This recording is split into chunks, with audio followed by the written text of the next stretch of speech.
Hello, good afternoon, and welcome to Nigerian Now on Airport Television, where we keep you updated with things that are happening in the country.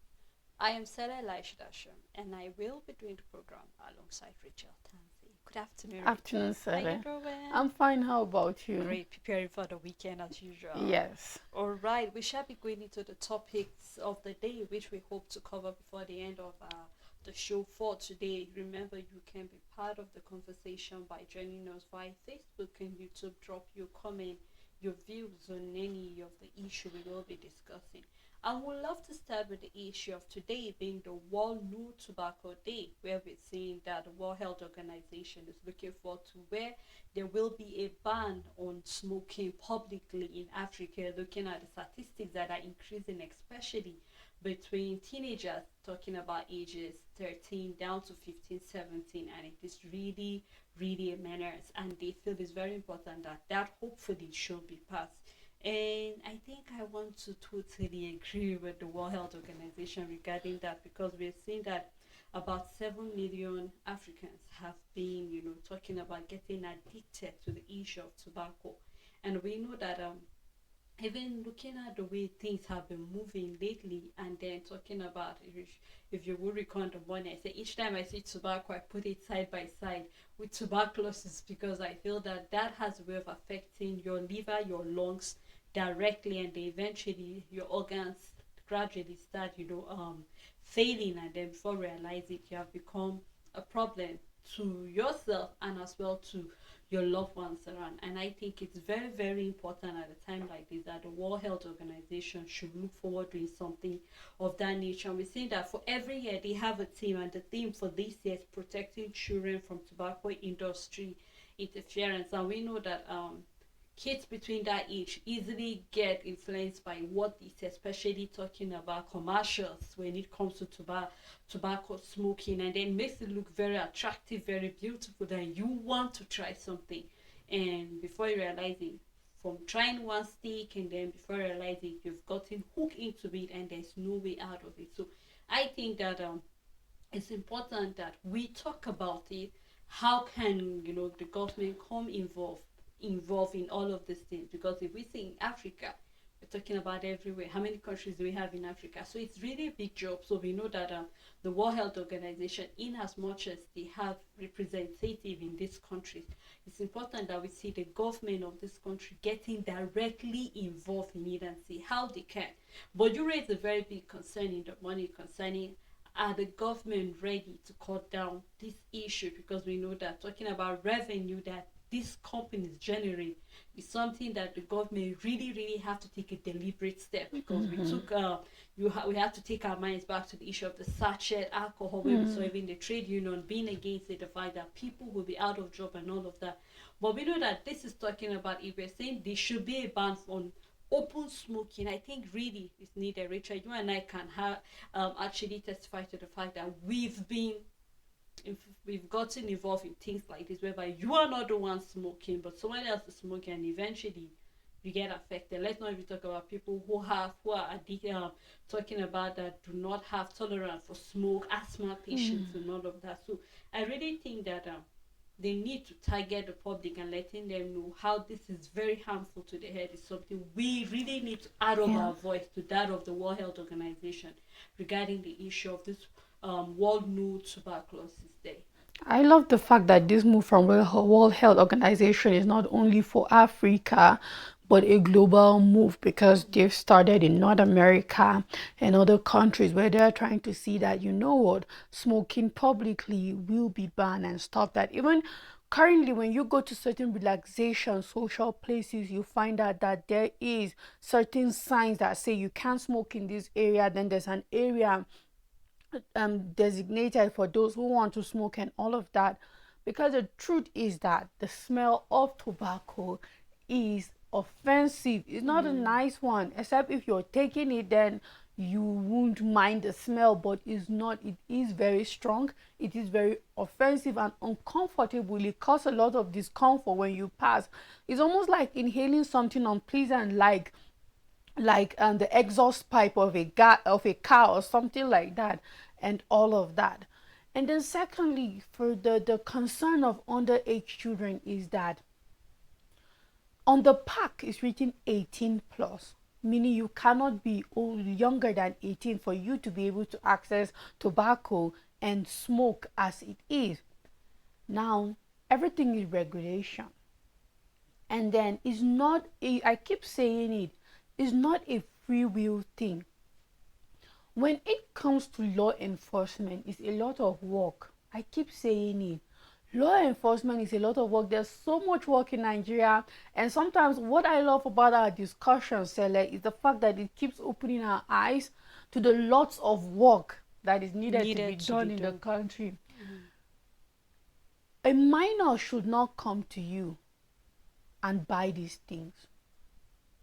By law, you are in trouble. But the question is, who is watching? Who is regulating? Who is enforcing that this is being controlled? As a parent, when you see your 16-year-old smoking, do you ask him where he got it from and who? I know they smoke secretly, but we still have those who smoke openly, and you will see them young and small, and they started learning from a small age, even before they got to where they are. So it's called regulation. As a police, your job is not only to stay on the road and check nothing or collect money and all of that. These are the problems facing us.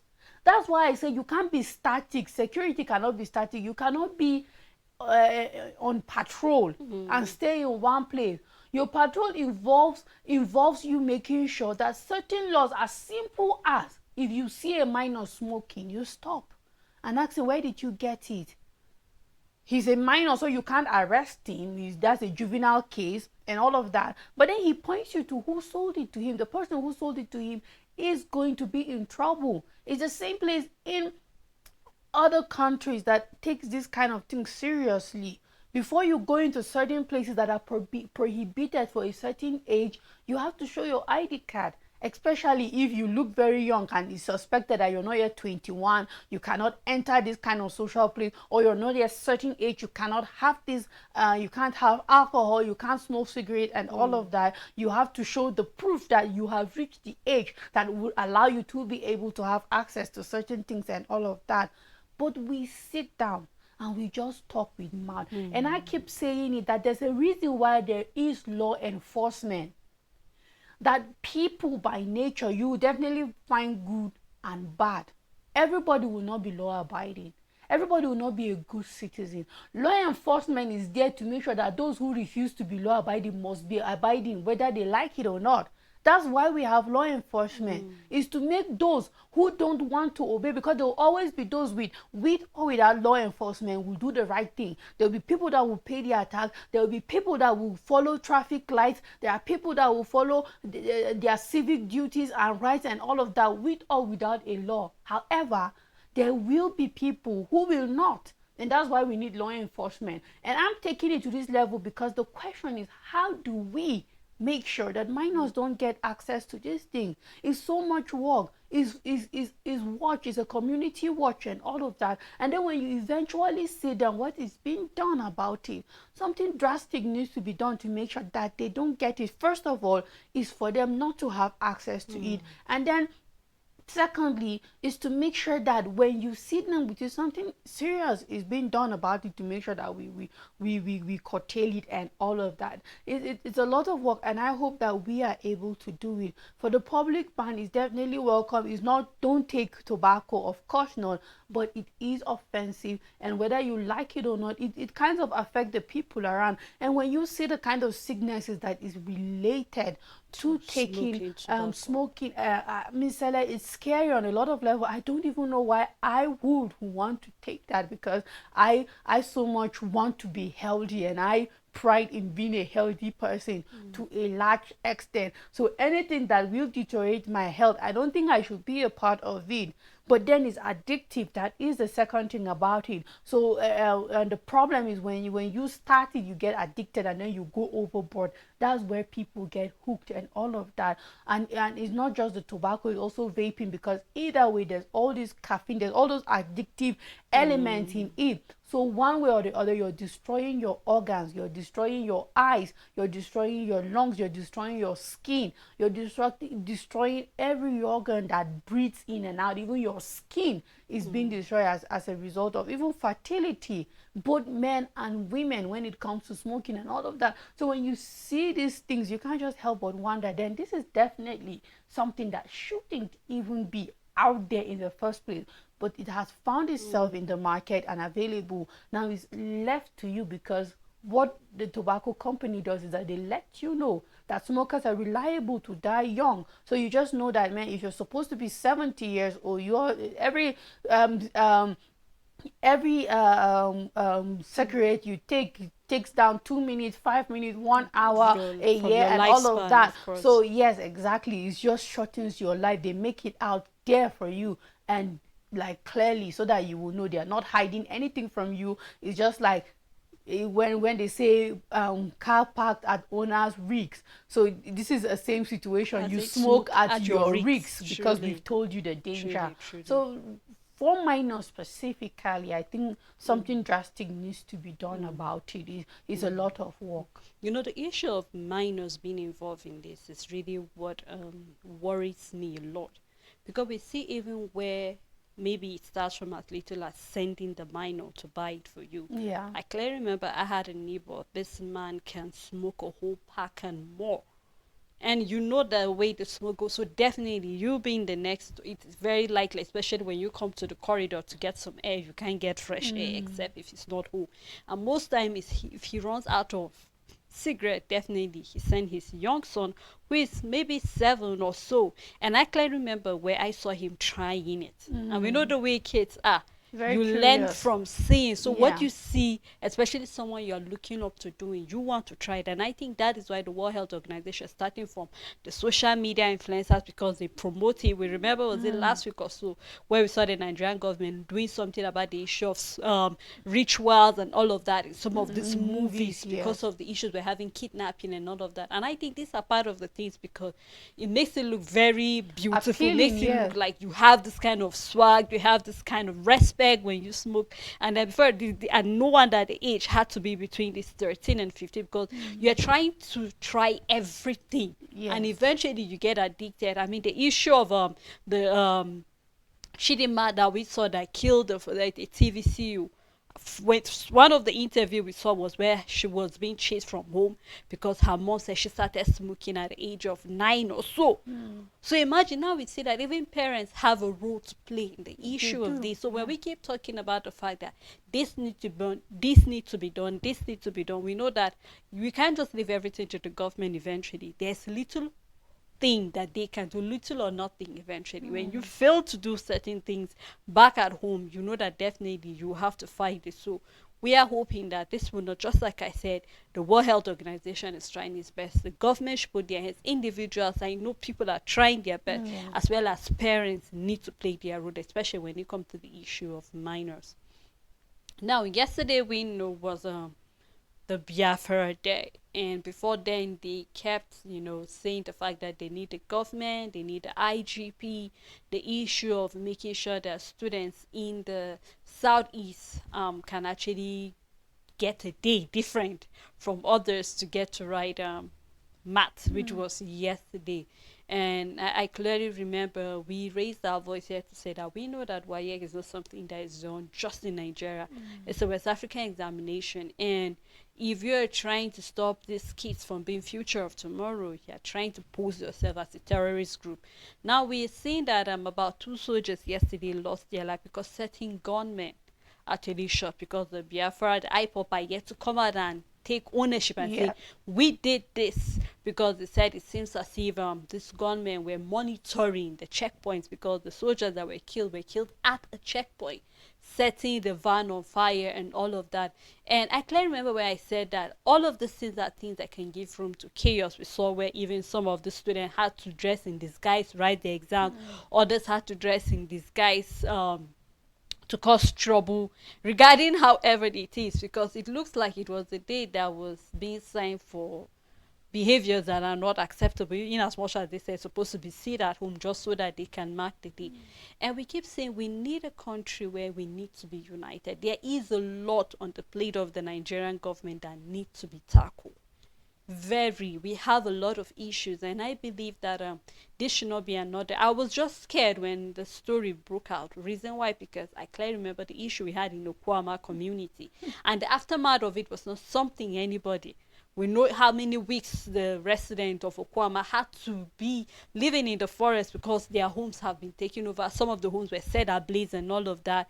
And till date, it looks more like a puzzle. We really can't pinpoint exactly the whole story of what happened there. But this concerning the issue of the seed at home, it's something that I think even the governors, from the body language, looks more like they are tired and they have surrendered their states to the whatever Biafra is going to do, the IPOP will do, they should do.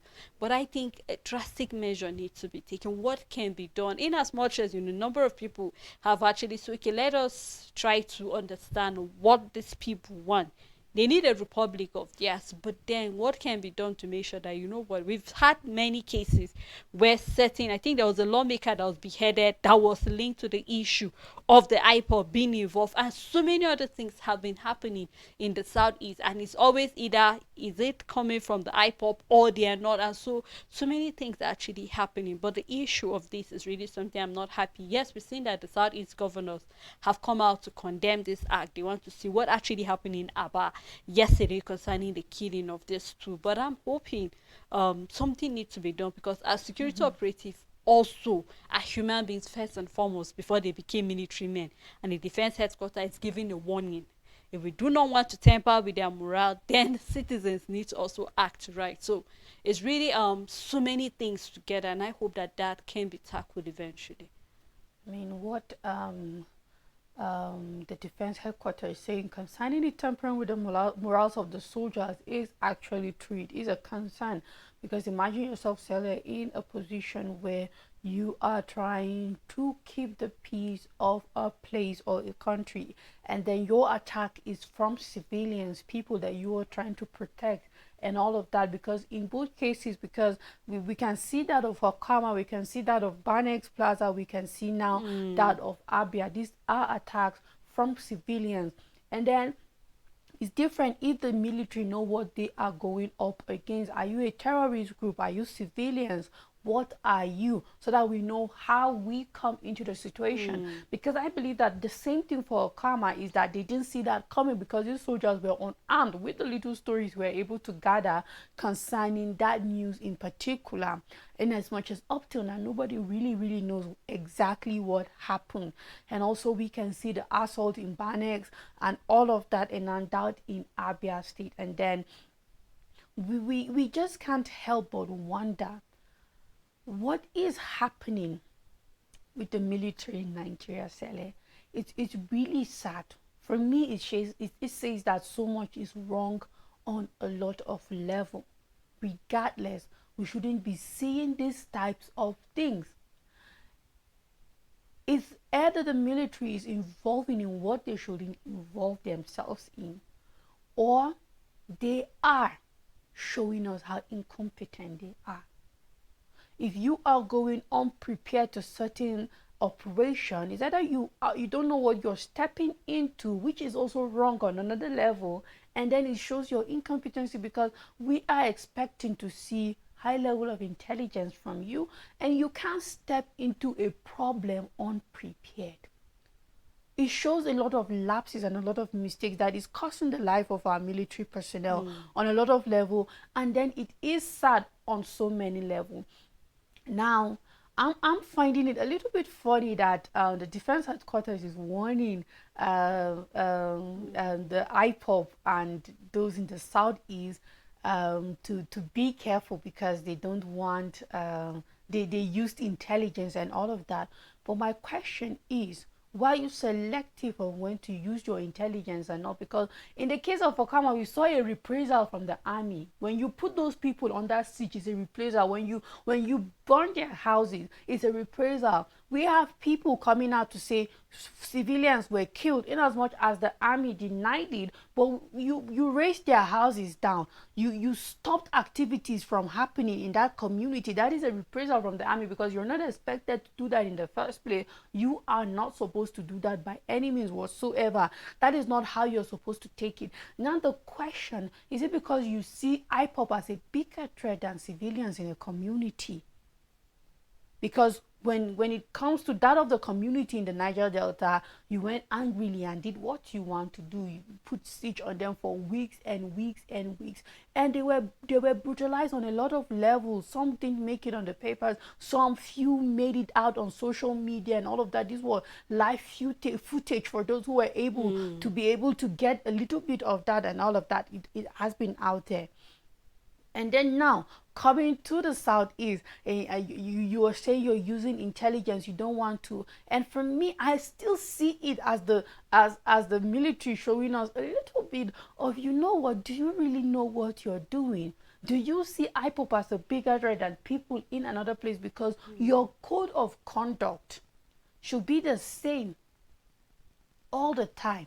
It should be the same. There is a way you should move. There are ethics in your field. There is a way that you should carry certain things and all of that. Because in both cases, these are all civilians you are dealing with. They are all civilians, that was for sure. And they are unarmed. And how did these things happen? We never get the story in full.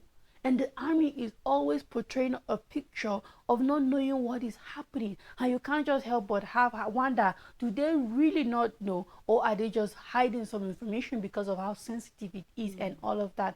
I don't like these stories about our military personnel getting killed, Sele, because it's not supposed to happen in the first place. It shows our lapses. It shows that we are lacking somewhere, and it's not supposed to be like that. So I hope, other than just giving warning to the people in the southeast or to IPOB, rather than giving warning, I want to see better things being done in regarding defense, in regarding insecurity, security in the country, in regarding how our soldiers operate in the first place. If where you are as a checkpoint, you know that there's high IPOP activities, for example, then you're not supposed to be few, you're supposed to be fully guarded. If it is a dangerous terrain, or be it a border or a checkpoint, whatever is the activity, you have to be on guard. How did it happen that this thing turned into a chaos, and then it become what it is that led to the life of our soldiers being lost and all of that in such a way?